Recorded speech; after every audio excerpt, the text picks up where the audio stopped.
واعتقد ان هو هيتلافى الاخطاء دي. فاحنا محتاجين ان كلنا بقى نرجع نادي الزمالك، وانا واثق ان نادي الزمالك هيبقى حاجه برضه مفيش مين المفاجآت اللعيبه اللي جايه يعني لا اكيد اي لعيب في مصر بيجيب.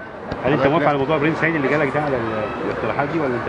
اكيد كابتن ابراهيم كبر تقريبا، انا مش عارف هو بيلعب فين دلوقتي، لكن هو ليه احترامه طبعا، وكان لعيب عظيم في تاريخ مصر كلها.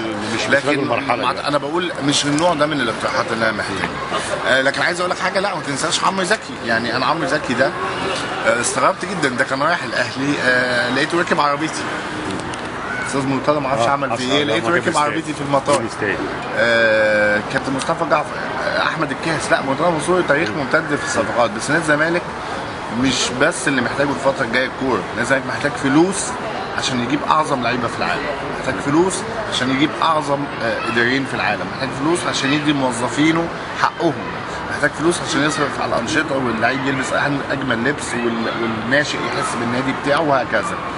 فنادي الزمالك محتاج حاجات كتير، مش مجرد ان انا اجيب لعيب ومسكن. وممكن كابتن ايمن يونس كان بيتكلم معانا امبارح في خطته للكوره، يمكن دي مفاجاه ان الكوره هتنفصل تماما عن الاداره طبقا للوائح الجديده للاتحاد الدولي والاتحاد الافريقي.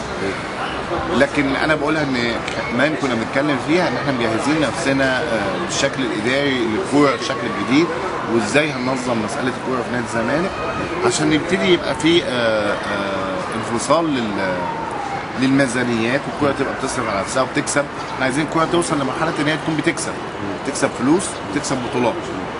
هي يعني اخر حاجه سيد، الناس قلقانه هل الاستاذ مرتضى اللي كان في 2005 هو مرتضى 2014 ان هو هيبقى ده راجل ديكتاتور شويه، بيعمل مشاكل كبيره، بيخش في صدمات مع مؤسسات خارج النادي. هل اتغير ولا زي ما هو؟ يعني الناس عايزه تطمن. بص هو يعني خلينا برضه نتكلم، اكيد مش هيبقى زي الاول لسبب بسيط، لان الناس اللي هو كان بيقول عليهم حراميه وفاسدين ومش عارف ايه والمؤسسات، الناس دي كلها مشيت بعد 25 يناير. فهو احنا مش هنعارضه ان هو كان ضد النظام قبل سنه 2005، فمش ممكن يعني تبقى مشكلتنا في مرتضى قبل ال 25 يناير وبعد 25 يناير. لا اكيد هو اتغير، لان الانظمه دي اتغيرت.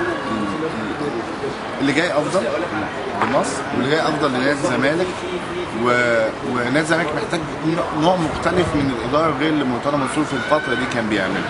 نادي الزمالك محتاج دلوقتي ان هو بس يرجع نادي الزمالك. حضرتك الناس فعلا، انا امبارح في الاجتماع بتاع القايمه قلت لهم المسؤوليه غايه في الصعوبه والسواد. انتوا عندكم القدره، اللي ما عندوش القدره يقوم من دلوقتي. لا لانك تعيش خلاص. حتى استاذ مرتضى قال لي يا ابني انت بتجيبنا ليه؟ هنقدر عليه. خلاص. فالوضع اللي جاي ان شاء الله احنا اتفقنا امبارح ان احنا هنكون قوه كوماندو لانقاذ نادي الزمالك. والكلمه دي قالها مصطفى عبد الخالق وانا قلتها وكابتن ايمن يونس. احنا واهبين الاربع سنين الجايين لنادي الزمالك ان شاء الله.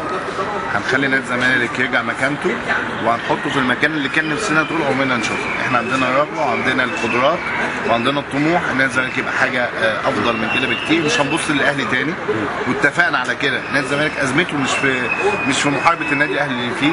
انت لازم تعرف المشكله فين عشان تبتدي تصلحها. نادي الزمالك ازمته من جوه نادي الزمالك. الاهلي مش بيحاربك، الكلام ده مش كلام حقيقي. انت النادي الاهلي حط هدف قدامه ومشي فيه. انت لازم تعمل كده، تحط هدف قدامك. انا عايز ابقى ايه؟ يحاربني اللي يحاربني، ما يحاربنيش اللي ما يحاربنيش. انا عايز اوصل لكذا، وان شاء الله هنوصل باذن الله، والناس تحاسبنا باذن الله. واحنا حاطين جداول زمنيه، يمكن اول قايمه هنحط فيها جداول زمنيه. عندنا برنامج خاص طبعا للاعضاء والمباني الاجتماعيه والكلام ده، ونادي الزمالك ازاي يدار، والاداره الفنيه والهيكل التنظيمي لنادي الزمالك والكلام ده كله. لكن انا بوعد الناس نادي الزمالك هتشوف بعد 4 سنين هيطلبونا ان احنا ننزل تاني، لان احنا مش هنقدر ننزل ولا هيبقى لينا وش غير لو نجحنا باذن الله ان احنا نعمل اللي احنا هنقول عليه. ربنا يوفقك ان شاء الله.